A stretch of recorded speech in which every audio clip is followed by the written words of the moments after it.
Assalamualaikum warahmatullahi wabarakatuh. Di sini kami dari kelompok 7 akan mempresentasikan tentang pembiayaan ijarah.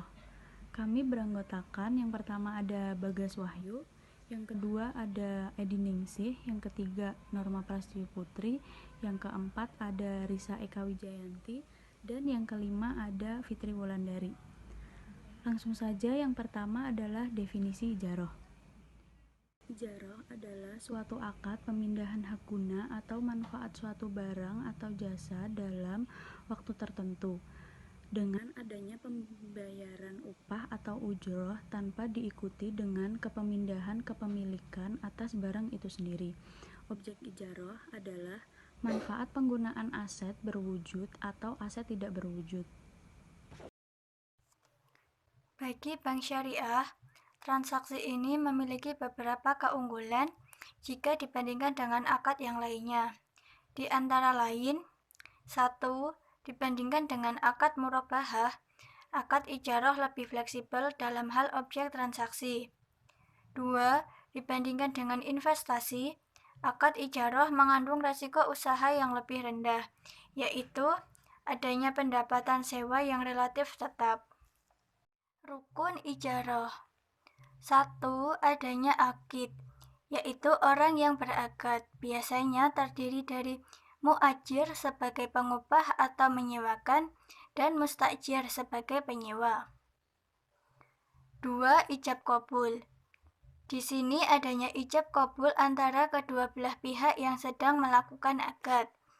3. Ujroh. Upah atau sewa yang diketahui oleh kedua belah pihak. 4. Barang yang disewakan, yaitu sesuatu yang dikerjakan dalam upah mengupah.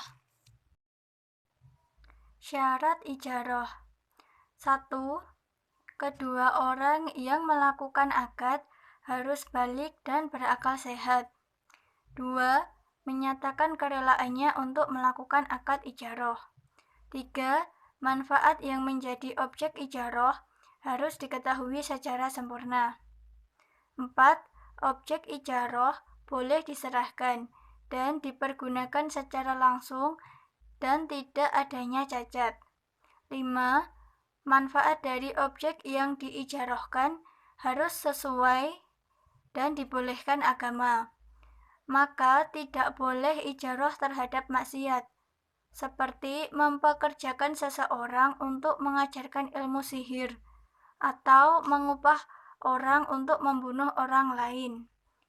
6. Upah atau sewa dalam akad harus jelas dan sesuatu yang berharga atau dapat dihargai dengan uang sesuai dengan adat kebiasaan setempat. Landasan syariah. Sesuai dengan Quran Surat Al-Baqarah ayat 233.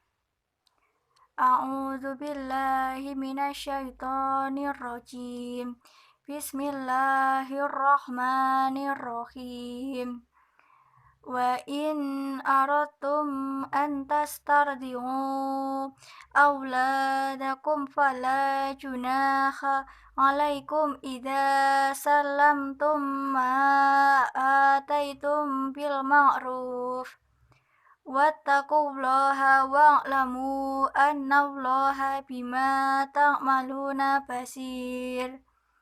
Yang artinya, dan jika kamu ingin anakmu disusukan oleh orang lain, maka tidak ada dosa bagimu apabila kamu memberikan pembayaran menurut yang patut. Bertakwalah kamu kepada Allah Subhanahu wa Ta'ala, dan ketahuilah bahwa Allah Maha melihat apa yang kamu kerjakan. Jenis barang atau jasa yang dapat disewakan. Yang pertama ada barang modal. Aset tetap misalnya bangunan, gedung, kantor, ruko, dan lain-lain. Yang kedua barang produksi, contoh mesin, alat berat, dan lain sebagainya. Yang ketiga ada barang kendaraan transportasi, antara lain transportasi darat, laut, ataupun udara. Yang keempat ada jasa untuk membayar ongkos. Contoh, untuk membayar ongkos kuliah atau sekolah, tenaga kerja, hotel, angkutan, dan transportasi. Kemudian prinsip ijarah. Transaksi ijarah dilandasi adanya perpindahan manfaat. hak guna, bukan perpindahan kepemilikan atau hak milik. Jadi pada dasarnya, prinsip ijarah sama saja dengan prinsip jual beli, hanya yang membedakan terletak pada objeknya. Objek ijarah adalah barang atau jasa, sedangkan pada jual beli, objek transaksinya adalah barang. Kemudian skema pembiayaan ijarah. Yang pertama, nasabah mendatangi bank untuk meminta pembiayaan. Lalu, bank menyediakan pembiayaan dengan cara menyewa atau membeli kepada supplier atau penjual. Selanjutnya, bank menyewakan objek tersebut kepada nasabah secara cicilan per bulan atau dilaksanakan pengikatan kontrak. Yang keempat, nasabah sudah bisa menggunakan objek ijarah tersebut. Dan yang terakhir, nasabah mencicil biaya per bulan objek ijarah tersebut. Yang selanjutnya yaitu penjelasan dari skema pembiayaan ijarah. Yang pertama yaitu pengajuan permohonan pembiayaan ijarah. Nasabah mendatangi sebuah bank syariah untuk mengajukan permohonan pembiayaan penyewaan sebuah rumah selama setahun secara cicilan per bulan, dan mereka negosiasi tentang harga. Yang kedua yaitu menyewa atau membeli ijarah. Bank menyewa rumah tersebut senilai 10 juta, setahun dibayar cash atau dibayar di muka. Yang ketiga yaitu akad pembiayaan ijarah. Bank selanjutnya menyewakan rumah itu secara cicilan per bulan senilai 1 juta dengan akad ijarah. Di sini dilakukan pengikatan atau kontrak.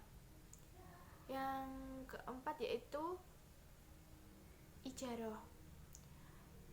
Rumah dimanfaatkan atau digunakan oleh nasabah.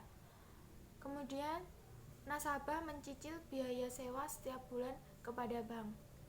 Kemudian berakhirnya akad ijarah ada 4, yaitu meninggalnya salah satu pihak yang melakukan akad, kemudian rusaknya barang yang disewakan, kemudian ikolah, yaitu pembatalan oleh kedua belah pihak. Selanjutnya telah selesainya masa sewa kecuali ada uzur. Selanjutnya yaitu ketentuan syariah transaksi ijarah.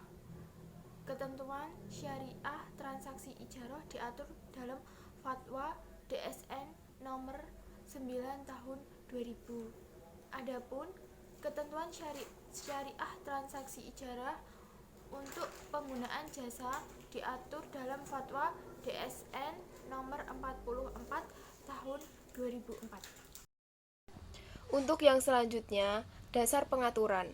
Untuk yang pertama, SAK etap. Yang kedua, PSAK nomor 107 tentang akuntansi syariah. Mengatur pengakuan, pengukuran, penyajian, dan pengungkapan transaksi ijarah. Ijarah adalah akad pemindahan hak guna atau manfaat atas suatu aset dalam waktu tertentu dengan pembayaran sewa atau ujroh tanpa diikuti dengan pemindahan. Aset ijarah adalah aset baik berwujud maupun tak berwujud yang atas manfaatnya disewakan. Selanjutnya, Fatwa DSN MUI nomor 9 tahun 2000 tentang pembiayaan ijarah. Objek ijarah adalah manfaat dari penggunaan barang dan jasa, serta kewajiban LKS dalam akad ijarah yaitu menyediakan barang yang disewakan atau jasa yang diberikan. Yang terakhir, Fatwa DSN MUI nomor 44 tahun 2004 tentang pembiayaan multijasa. Dalam hal LKS menggunakan akad ijarah, maka harus mengikuti semua ketentuan yang ada dalam fatwa ijarah. Besar fee atau ujroh harus disepakati di awal dan dinyatakan dalam bentuk nominal, bukan dalam bentuk persentase. Dalam hal ini, objek sewa dari transaksi ijarah dapat berupa sewa manfaat suatu barang atau manfaat jasa. Sekian presentasi dari kelompok 7. Wassalamualaikum warahmatullahi wabarakatuh.